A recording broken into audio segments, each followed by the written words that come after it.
All right. So I think we're on air. Welcome everybody. Thank you for joining us today. My name is Conchi from Genially, and I am responsible for marketing and strategic partnerships at Genially. Today, we are bringing you a very special webinar in partnership with Microsoft Education, where we're going to talk about the current situation and developing new skills and digital competencies beyond school. A few weeks ago, we were all sent home, parents, teachers, students, and what initially looked like a temporary situation, it has become long-term. Different schools are taking different approaches to the next school year, but one thing is for sure, and that is that online learning is here to stay. We need to embrace online learning and make the best we can. So this webinar is going to have a roundtable format, and we have two very special guests today joining us. And they are Jenny Long and Sally Clark, also known as Genially.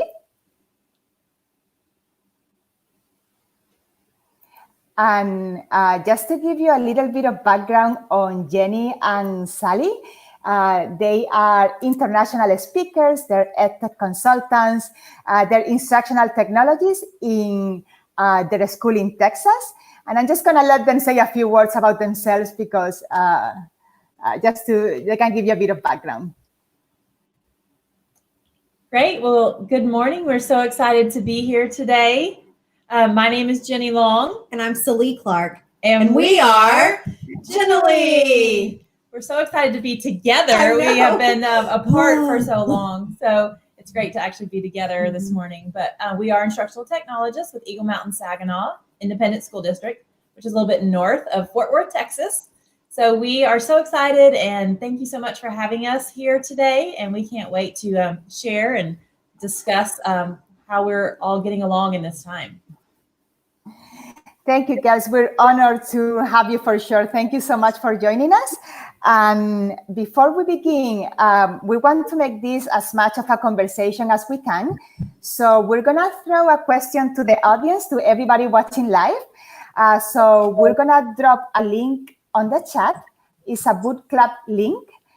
And once you access to that link, you're going to see a question popping up, and you're going to be able to write your answers, and we're all going to see them. So here we go. That's the link.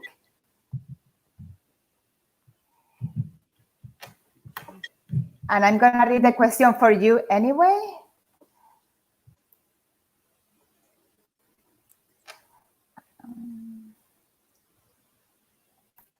All right, here we go.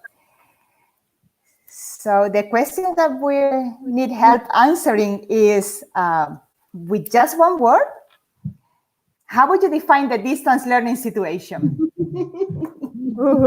Challenging. Yeah, that's the exact word we even said. We were like, what if she asked us this question? We need to know what we want to say. And challenging was the word. Challenging, very good, exhausting, unexpected, fun, tough, interesting. We have all sort of feelings about the situation. Opportunity, I love that one. Opportunity, learning opportunity for sure. Innovative. New reality. Creative, I like that one too. I love it. Challenging is staying right there. A learning curve. Time consuming. Awesome. So we have all sort of feelings and thoughts about the situation. It's been challenging for sure, but it's also a learning opportunity, like everybody's saying. Jenny and Sally, my first question to you. We have learned a lot over the past few weeks, and we have gained new skills that we didn't expect. But what are some trends that you think we're going to see on the next year, and some challenges as well?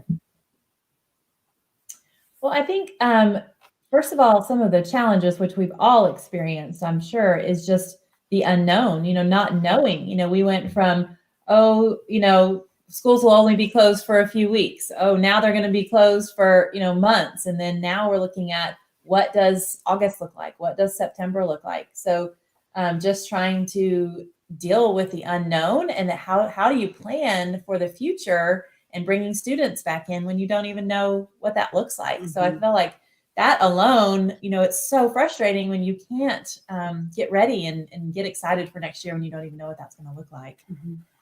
I think another challenge that we face is the social and emotional learning of our students. They've been through a hard time, and just like Jenny was saying, we don't even know what's coming next. So how do we even prepare them for what's coming next? And then how do we repair what has been going on? So I think looking at our SEL is important too, and knowing and keeping that at the forefront of our minds as teachers. I think we're going to see definitely a lot more instruction online, obviously, because if we move to a blended environment or, kind of a, A/B schedule or, whatever it looks like, we're going to have to do things differently. So I think teachers are going to be using more online tools. So I think that it's been very fortunate that we've had these few months for people to learn, and all the webinars and just all of the information that's come forth. Like, we feel like we have connected more with people across the world just these past few months and learned so much than we normally just see them at a conference or just go to a conference once or twice a year. But we have just been inundated with webinars and, just things all the time and for free, that we've had so many learning opportunities that we're so thankful for. Learning has definitely taken off as far as online learning, even in our professional lives. But I definitely miss interaction with people. Like, I think that's also something that this whole situation has shown us, that technology is great and it has totally bridged this gap and helped us through this, but it can't replace being with someone too. Like, just us getting to be together today is like, oh my goodness, we finally get to look at each other's face and face to face. So that's been a big deal too. I think it will be interesting too, as we've had some discussions with friends in other states, and maybe becoming more unified in our curriculum or in our testing format, or, what that looks like. Maybe everyone can kind of have an opportunity to kind of get on the same page, because I feel like we're all so different. And so maybe this is a time when, testing requirements, or, we're finding that I have a going to be senior now daughter. And so just, the AP testing and getting college, acceptance into colleges, all of those requirements are changing. So, maybe some more uniformity in all of that too, I think is exciting. And I think uniformity in curriculum too. Like, we have Common Core in Texas, it's all TEKS or TEKS, and so we teach totally different things according to the different state, whatever state you're in. So I think even some of that would help all of us be able to help each other globally versus just within our state. Mm-hmm. Very good. Thanks so much for sharing.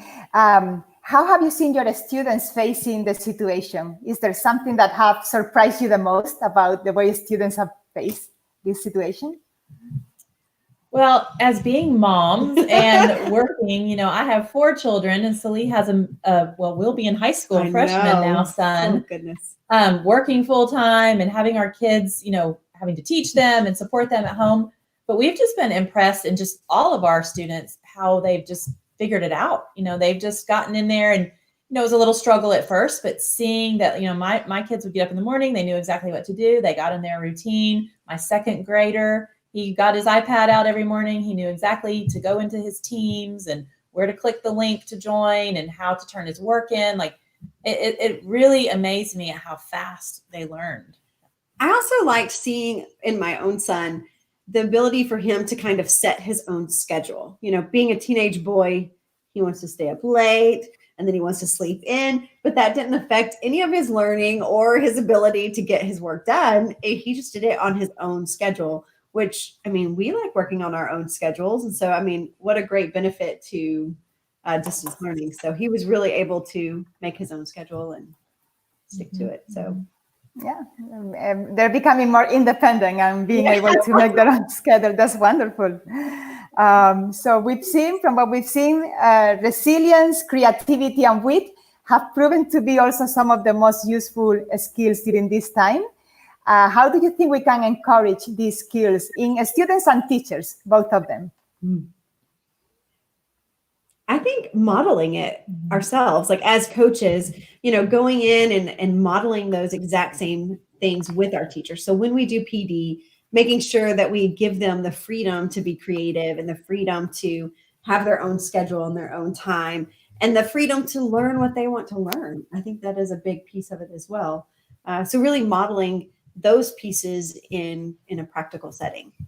And I think we've seen that. I can think of 3 or 4 teachers right now that come to mind that because we modeled something or we showed a particular tool, they have been like blowing us up in text messages or emails, like, look what I did. I made a Genially. Look, I made this Wakelet, and we're like, that's great. But they saw, the modeling from us and just kind of being there, supporting them, holding their hand. And then you can see that they're paying it forward and then doing that with their students too. So I think, taking it slow, showing them, encouragement too, like, excuse me, just, supporting them and being their cheerleader, because they were scared, this is a new environment for everyone. So I think also giving students the freedom to choose how they want to create is super important as well. Jenny and I have 2 totally different styles of creation. They're both very valuable and needed, but the tools she would go to aren't necessarily the tools I would go to for creation, or even in the way that we use them. And so if someone told me I could not create in the way that I enjoy creating, that would be hard for me. And it would not let my creativity or my wit really come through in my project. So I think giving the student the ability to choose is important. I always talk about my son's 8th grade English teacher, Miss Laura. She's amazing, by the way. So I don't know if she's watching, but I love you, Miss Laura. But one of the things she did for my son, who is a creative mind, he had to write a research paper.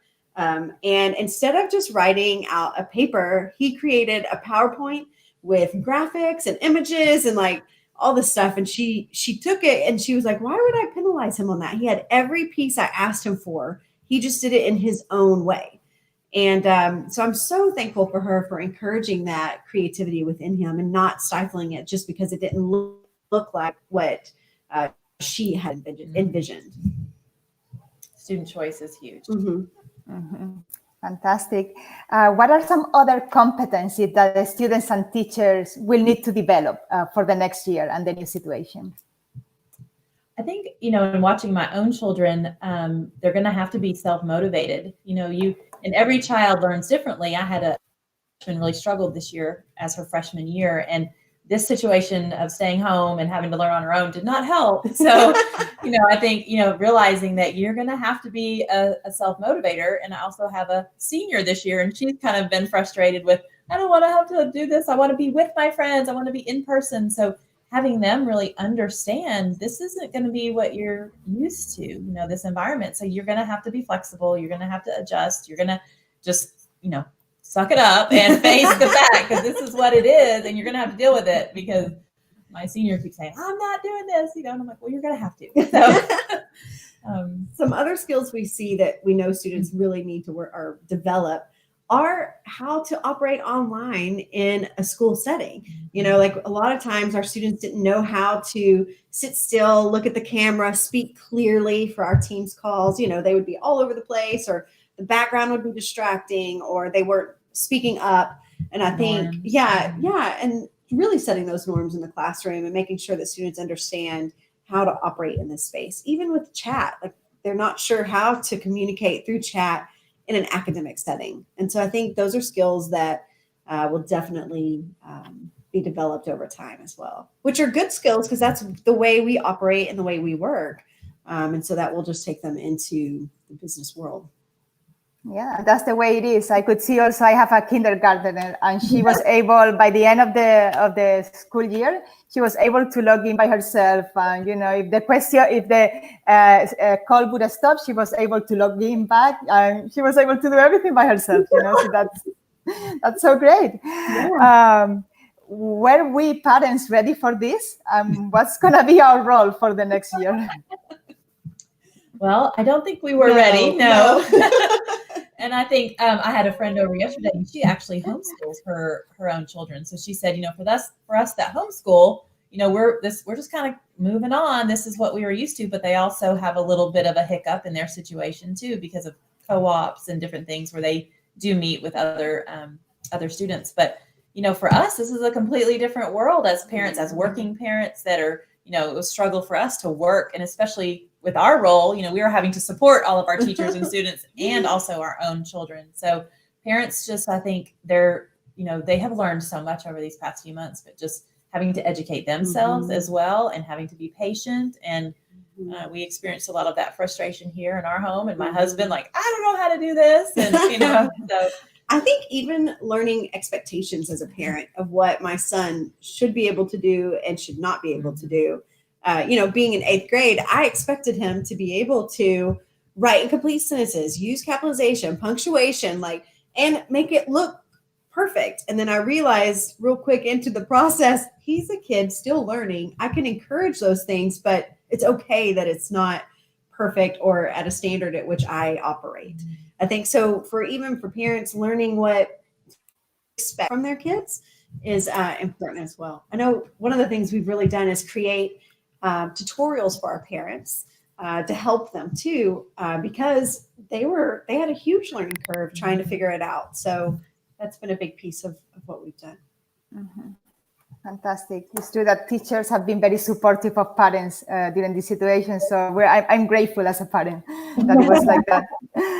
So we're gonna head over to the second part of the conversation where we're gonna talk more about tools and methodology. And to open up that part, we're gonna do another question with Wood Club.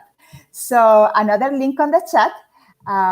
My colleagues should be dropping the link shortly. And the question is going to be, blended learning will likely become the new normal. What are some blended learning strategies that have worked for you? There's the link. And the question is, what are some blended learning strategies that have worked for you? And it doesn't need to be super elaborate, even if you're new to blended learning, anything that have worked for you. Something new that you have tried.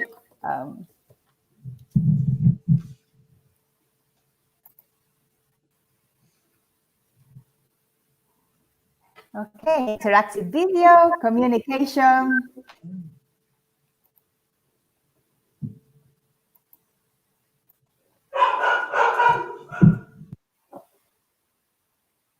Zoom meetings.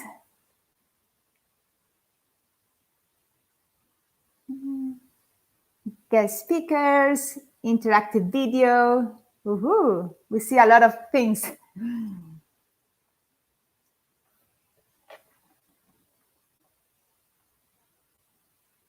Gaming, I love gaming, gamification. Genially. lots of Zoom. Yeah. Lots of Zoom for sure. A lot of digital tools, and that kind of goes with my next question. Like, digital tools are here to stay. How can we support Jenny and Sally? How can we support educators with their professional development with technology? Yeah, I think one of the biggest parts for us is really listening to our teachers and finding out where they are and meeting them where they are. A lot of times, we come in with all these tools and we love and we want to share it with teachers, but we also have to stop for a moment, step back, listen to where they are, listen to the needs they have, and then we can help guide them into tools and teach them tools that fit them and what they're trying to do. So the biggest part for us is listening to them and making sure that we're there. Although we do have some favorite tools, some go-to tools that we always share. And I think it's exciting now during this time, because at first when we would mention some of these, they're like, I've never heard of that, or I don't know how to use that. But now it's like the more they have been exposed to them over this time of distance learning, they're like, ooh, I love Genially, I love Wakelet. They're getting really, really excited about some of our favorite tools, which makes us happy. But being able to offer tools to our teachers and students to, again, give our students choice. So we love, making choice boards, which is actually what we're going to be presenting on this week with a conference that we are speaking at with TCEA here in Texas. So Creating choice boards using Genially is one of our favorite things. We love all the components of Genially, where you can create games and the presentations, and it's just so pretty. And we love that it's evolving. We love some of the new updates that have been in Genially, and then Wakelet. We love using Wakelet to curate all of our resources and put everything in one place. You know what's great about both of those? They embed beautifully into our favorite app of all time, OneNote. But one of the things we've really learned through distance learning is that offering our students content that is appealing and engaging is super important in distance learning. A lot of times, if you just have text on a page, we don't want to dive in and read that. Even as adults, like if we go to websites, we will quickly get off of it if it's not appealing and doesn't engage us. And it's the same with our students and in learning. And then it's also chunking content in a way that is appealing and grabs their attention. And that's something that Genially and Microsoft do so great, is give us tools to be able to visually appeal and engage our students. And we're fortunate to work in a Microsoft district. So, sometimes we felt like the little lonely island in a Google Sea, but we love Microsoft and love that, Microsoft really stands on empowering all teachers and students to be able to do more than they've ever done before. And their accessibility tools are really just taking over the world with Immersive Reader, and love being able to see Immersive Reader available in multiple tools as well, so that students can learn the way that is best for them. And when you look at a distance learning platform, differentiating for students can be extremely difficult, because you can't sit with that student and read that content to them or dictate what they say. And that's one thing that Microsoft does so beautifully, is it really empowers students wherever they are to learn and access content. So anything they need read to them, they have it at their fingertips and can have it read to them. Anytime they need to write a paper, they can dictate that paper. Jenny and I both have kiddos that are dyslexic. And during distance learning, I would laugh at my son because he would be on the elliptical working out and dictating his paper. So I was like, okay, well, that works for you. Yep. That's what we're going to do. Yep. My daughter did the same thing. She had the thoughts, but being able to dictate it, just get those thoughts out and then go back and do your editing and revising. So just, different ways to learn, and it might be different than how we grew up. So I've struggled with that too, because I'm like, no, you need to type that. You need to learn how to type, or you need to, do things the way I did it as a student. But I feel like, you have to kind of let those things go and understand that this is a different time, and students are learning differently than the way we grew up too. So just being flexible, I think, is really important. What would be an advice that you would give to a teacher that is just getting started with digital learning? Well, we always say when we are working with our teachers, because it gets so overwhelming, because we come in with like, try this. We're so excited, and they're looking at us like, listen, I heard one word out of all of that you said. But we just tell them, okay, take one, get to learn it really well, become an expert in that, feel confident, instead of trying to learn 10 things minimally, learn one really well and just, feel confident about it, then move on to the next thing. So we've even seen that with a couple teachers during distance learning. They've been like, oh, I figured this out. Now I'm ready to go figure this out. We tell them all the time, just own one tool. And it was so good. And I guess it reaffirmed, like we say that, but we're not, experiencing it. And it felt so good during distance learning. One of our teachers that we said that to called me one day, and she was like, it felt so good because I just kept reminding myself, it's okay. Just choose this one tool and learn this one thing. And she said it really helped her, like, zoom in and focus on what she had to get done. And so I think it's a good piece of advice for anyone that's dealing with technology and gets overwhelmed. Fantastic. Thank you so much. And going back to the blended learning question that we shared with the audience, what are some blended learning strategies that have worked for you and that you would recommend? Well, we've done a lot of, we use Teams for our students because we are a Microsoft district. So we kind of really dove into Teams. We also use Canvas as our learning management system. But having our teachers create lessons and then doing live lessons with their students through Teams. And then also, just teachers had to learn how to balance that. How many live lessons do I do, or how many do I record? And so we had to also teach them what tools to use to record their lessons. So, using some Microsoft Whiteboard or PowerPoint screen recorder, we had to do a few different PD sessions with them on, I've never taught this way. I've never recorded myself teaching. How do I do that? Like, they didn't even know how to get started. And us also in our district, we are not a one-to-one district. So our students did not have access to technology on a regular basis. So that was a huge learning curve as well. So just, I think teachers learning how to, teach and come up with these lessons and using these different platforms. Because it is a whole different way to teach. And one of the things that we also noticed, I mentioned it earlier, was bringing content to our students that's engaging. And that's one of the things we love about Genially, is it brings a gaming platform and an engaging platform to our students. It's beautiful, it's easy to create, and it embeds wonderfully into our Microsoft products. And so it really does engage and draw those students into the content and help them learn in a relevant way.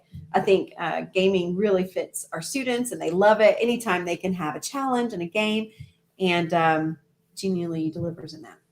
Well, and just like Celie said, when you get a lot of text thrown at you, I'm much more inclined to read it when it's at a nice, got some color in there, or it's presented a little bit differently. So that's what we've been really encouraging our teachers, is to present your content graphically, interact, with interactive tools, so that it's not just, a long list of text. Great. And what are the challenges that you think we will see with the blended learning? Yeah, it's a whole different way of teaching. And so I think one of the biggest challenges is learning how to do that. And we've, as teachers, had to learn how to do that super fast. In 1 week, our teachers were up and running with online classes. And coming from not being one-to-one, and then all of a sudden having to and be ready for that. So I think that's a big challenge. And I think another one is us just developing those skills over time. And so that's been a big piece of our PD, is helping teachers develop good teaching practice online. Well, and also knowing what your student's situation is at home. They might not have access, might not have internet, might not have parents at home for support, and just really trying to understand and be patient.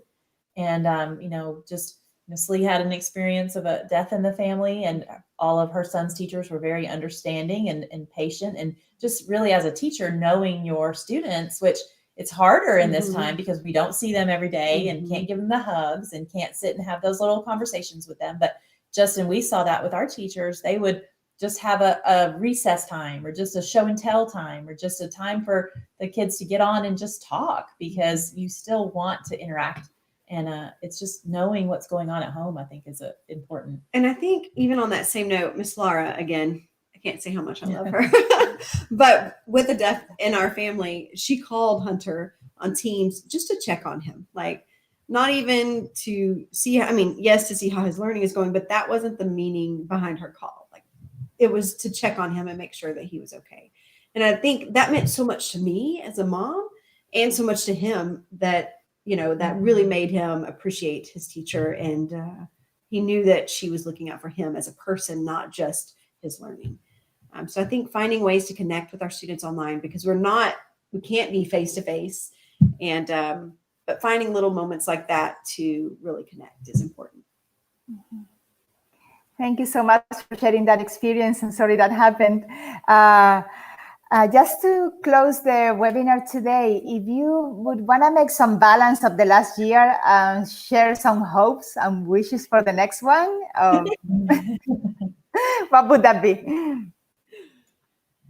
Well, I think, if anything, just keep learning. I think it's important for all of us to keep an open mind and be open to, learning and being flexible. Again, it's not going to be what we've known before, and we are going to hit bumps in the road. We are going to, who knows, we may go back, let's say normal, and then, something happens and we have to revert back, or, just being flexible, I think, more than ever. And we always say teachers are resilient and flexible, but it's definitely going to have to be more so, I think. And then I would add empathy to that. So really understanding where your students are and giving them the opportunity in different ways, like Jenny mentioned, being flexible with it, but adding empathy into that. So that way you're not looking at it as a traditional classroom. It does take a lot more time and effort to build those relationships and foster those relationships.